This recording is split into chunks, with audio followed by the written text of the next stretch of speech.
মেয়েরা নাকি মার স্বভাব পায়, কিন্তু আমার মেয়েটা হইছে একদম বিপরীত। আমার কোনো স্বভাবই পাইছে না। আসসালামু আলাইকুম এভরিওয়ান, আশা করছি সবাই ভালো আছেন। আলহামদুলিল্লাহ আমিও ভালো আছি। আর আজকে সারাটা দিন গেছে আমার মানে 10-11টার পরে কাজ করার পরে খুব শরীরটা খারাপ করছে। আর মাথা যেহেতু ঘুরাইতেছে, এখানে দেখুন নিচে একটা বালিশ ফেলাইয়া আমি সারা বিকালে এখানে ঘুমাইছি। আর মাঝে মাঝে উঠিয়া নামাজ পড়ছি নামাজের সময়। তো সকালে তো আমি কাপড়গুলা ধুইছি, বিছানা চাদর দেওয়ার পরে স্কুল ড্রেসটা রয়েছিল, আমার মনে হয়েছিল ওয়াশিংও দিমু, পরে আমার আর মনে হয়েছে না। সন্ধ্যার আগে যখন অজু করতে গেছি তখন স্কুল ড্রেসটা ধুইয়া দিছি। আর স্কুল ড্রেসটা দেওয়ার পরে আমি বাথরুমও রাখি দিছিলাম পানি জড়া লাগে, তো পানি জড়ি গেছে, এখন আমি মেলিয়া দিলাইছে। কারণ মানছে কয় না নি মেয়ে স্বভাব মার স্বভাব মেয়ে পায়, কিন্তু আমার মেয়ে একবারে বিপরীত হয়েছে। তাই না তার নিজের কিচ্ছু মনে থাকে না, কিচ্ছু করার ইচ্ছা জাগে না, একদম অলসতা পাইছে।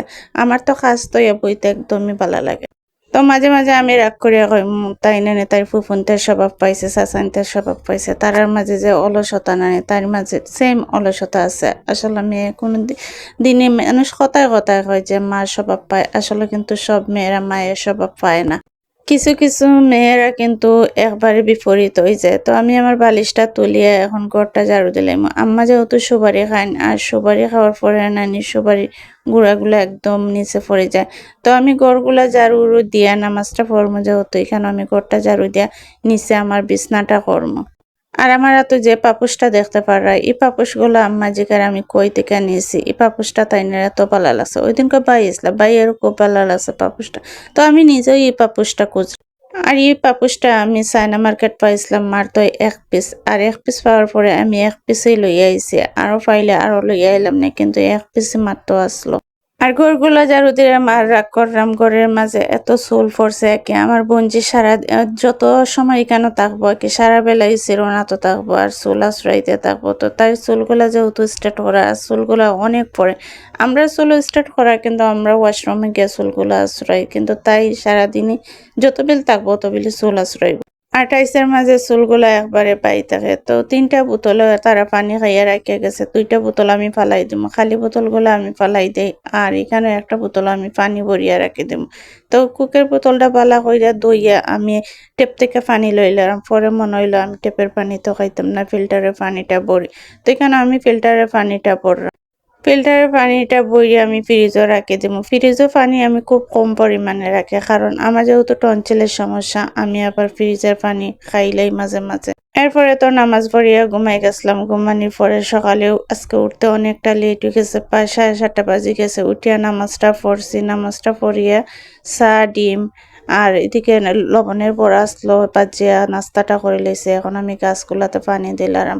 আর গাছগুলা সকালে পানি দিলাম, কারণ আজকে অনেক রোদ উঠছে। বৃষ্টি দিলে গাছগুলা পানি না দিলে ওই, কারণ গাছগুলা যেহেতু এখন আমি রোপণ করছি না, গাছগুলা খুব দ্রুত শুকাই যায় রোদ দিলে। আর আমার বেলকনিতে এখন কি সুন্দর ফুল ফুটছে, বাগানটা একদম ভরে গেছে ফুলে। এত সুন্দর হলুদ কালারের ফুলগুলা ফুটছে, একে আলো লাগে অবশ্য দেখা যায় না বাইরে, নানি খুব রোদ উঠছে।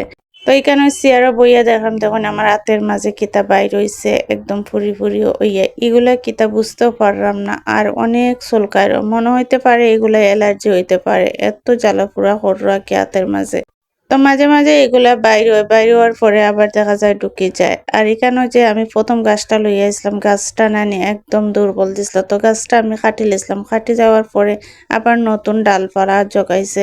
তো ডালপালাগুলো আবার বড় হইতে শুরু করছে। এরপরে আমি আইলাম সবজি বার করলাম ফ্রিজ থেকে। আর এখানে দেখুন চা নাস্তা খাওয়ার পরে কাপগুলো আমি এখানে টেবিলে রাখি দিছি যে একসাথে নিয়ে দিম। শরীরটা আসলে খুব খারাপ লাগে। আমার ফুরি যেহেতু পরীক্ষা যাইব, তো আমি আগে একটা তরকারি রান্না করি। এখন আমি কুমড়া দিয়া শিং মাছ দিয়ে রান্না করবো। শিং মাছটা সকালে উঠিয়ে আমি ভিজাই রাখছি, আর পাশে রাইস কুকারে ভাতটা বয়াইলিছি, আর কিছু কাঁচামরিচ বার করছি।